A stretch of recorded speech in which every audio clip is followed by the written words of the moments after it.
Hello everyone. I've been lurking around for a few weeks and have engaged with enough posts to feel that it is time for a formal introduction. My story happened close to 30 years ago. I'm currently 61 and this happened in my late 20s early 30s. Back then, I married my college sweetheart. What always attracted me to her was how I perceived her as a strong and independent woman. The icing on the cake was that she was also what you could call a Caribbean beauty. We married, and 4 days later, we relocated to the east coast of the USA to begin new jobs. I would say that the first 4 years of our marriage were, if not idyllic, at least happier than the average marriage. Since we had no family and friends close, we spent a lot of time with each other, and we had some great times together. Our troubles started when we decided to purchase a townhouse, and I thought that the next logical step in our relationship was to start a family. To my surprise, when I proposed this idea, it threw our relationship into a deep downward spiral. After many arguments, my ex confessed that it was not that she did not want to have children, but that she did not want to have children with me. Ouch. She also said that having a child with me would mean tying herself completely to me, and she did not know if she wanted to spend the rest of her life with me. After these conversations, things did not improve until one day, she came and told me that she was not attracted to me anymore. I asked her if there was someone else she was attracted to, and she said yes, that she felt a great attraction for her boss. You see, unknown to me, she and her boss had developed an infatuation with each other. In her job, she had to travel about 50% of the time, and he would accompany her on these trips. By the time she confessed her feelings for him, they had already developed a platonic relationship, which soon turned physical on one of these trips. When returning from this trip, I could see that something had changed. She was very contrite and began to talk about selling our home and moving to a smaller town, in which we could just have a little house with a little garden, and we would begin new and more quiet lives. I must admit I was like, what the F are you talking about? You have been talking about not loving me, not wanting to have children with me, and now wanting to relocate with me. She then began to tell me this long story about how her mom, who was divorced and remarried when she was having her own marriage problems with her first husband, had taken a vacation to Mexico and had a one-week tryst with a local man. This all should have raised all sorts of alarms in my mind, as it was an almost admission that she had cheated with her boss on this most recent trip, but I was a lot younger and a lot denser in the head, so I missed the obvious situation. After this revelation, things precipitated rapidly.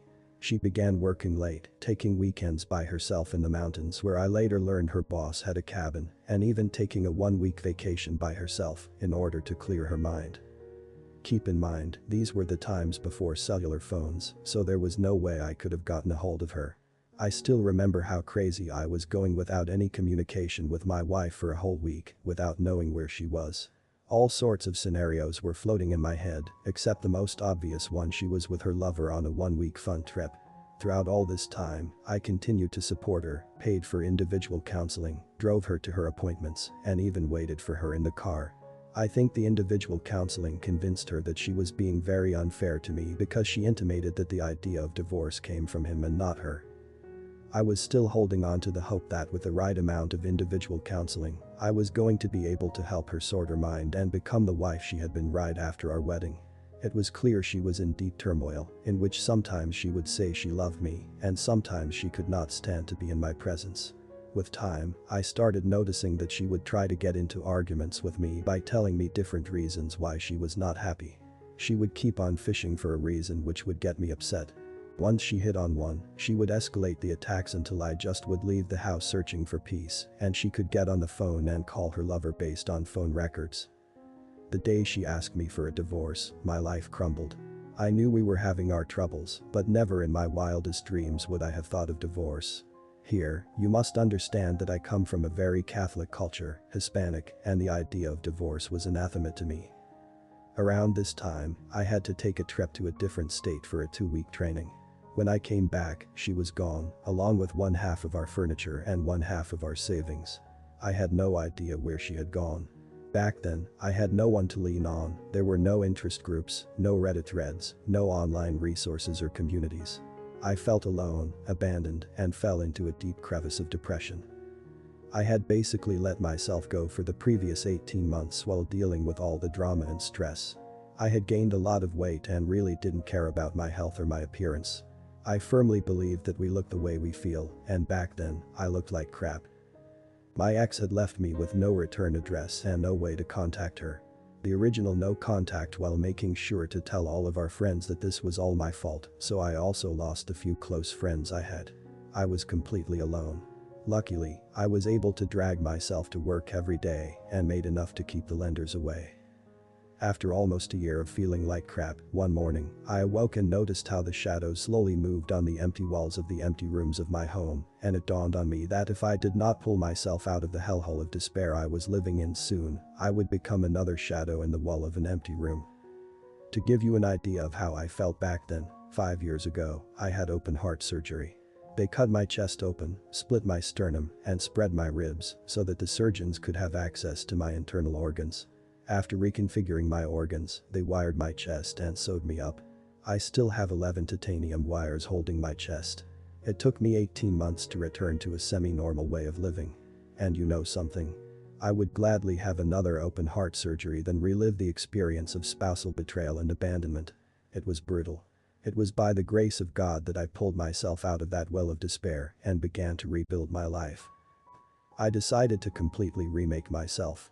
I had a good job and a roof over my head. I began to exercise and lost 50 pounds. I got a new wardrobe, got rid of my glasses, got eye contacts, began to run, and eventually trained for a marathon. I began to rock climb and play league volleyball. I began to live a life I could be proud of. I'm not the most good-looking guy, but I began to radiate an aura of confidence that people noticed and women found attractive. Soon, I began to date and realized that my wife's betrayal was the best thing that happened to me because it allowed me to discover the real me. After a couple of years of living this life, I began to look for another life companion, which I found in a friend from work. We had been co-workers before my troubles began, and she had witnessed my decline and how I had slowly remade myself. She was the most beautiful woman I had ever seen in my life. The guards in my building, whom I was buddy with, could not believe it when I told them that I was dating what they knew as the babe of the building. Eventually, we fell in love and married. She quit her job and decided to stay at home to focus on raising our 4 kids.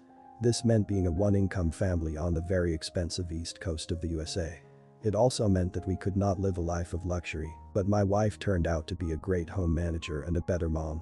This woman ran triathlons and learned great auto maintenance, woodworking, and general carpentry while managing a family of 6.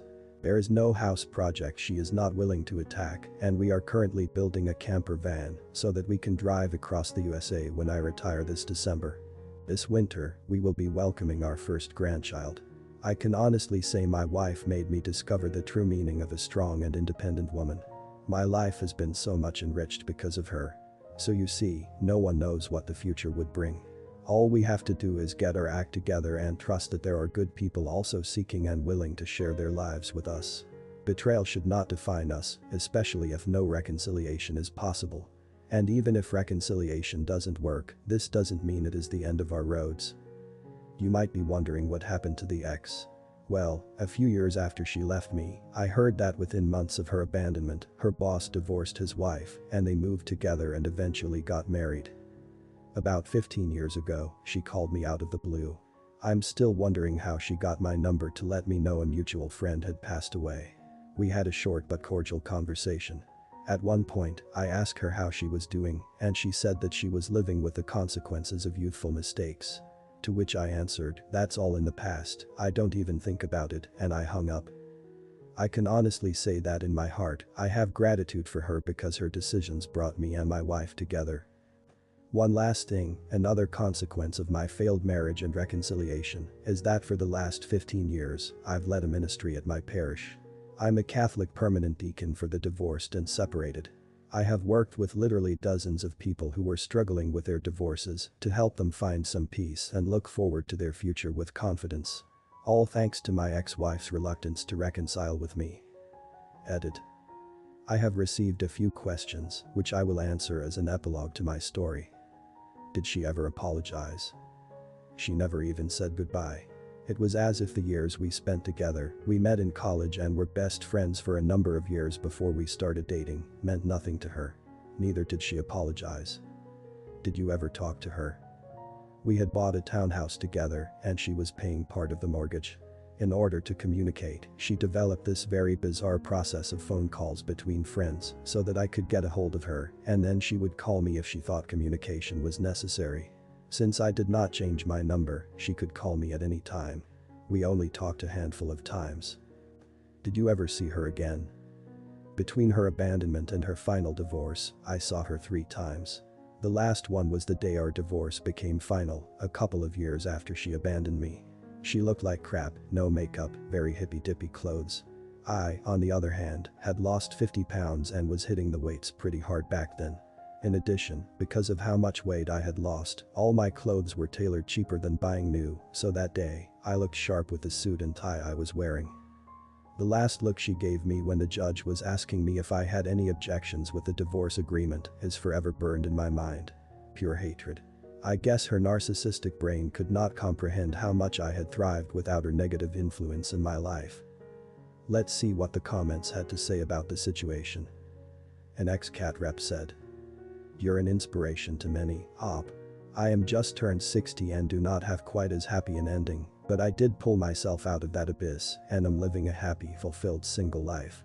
As I'm sure you found through your struggle, you honestly have to be able to be happy with and by yourself before you can find happiness with a partner. Too many people today look to the partner to make them happy. God bless you and your family and your ministry. Be well." Op responded by saying, "After betrayal, we will never be 100%. That doesn't make us deficient, it makes us human. I have learned more about myself because of the pain I have endured than by any other way. Keep working on yourself, develop confidence and positivity, and you will see how people's perception of yourself begins to change. There is something attractive about someone who survives hell and can still smile." Thanks for listening and being with me. Drop a like, subscribe and see you in the next video. Cheers.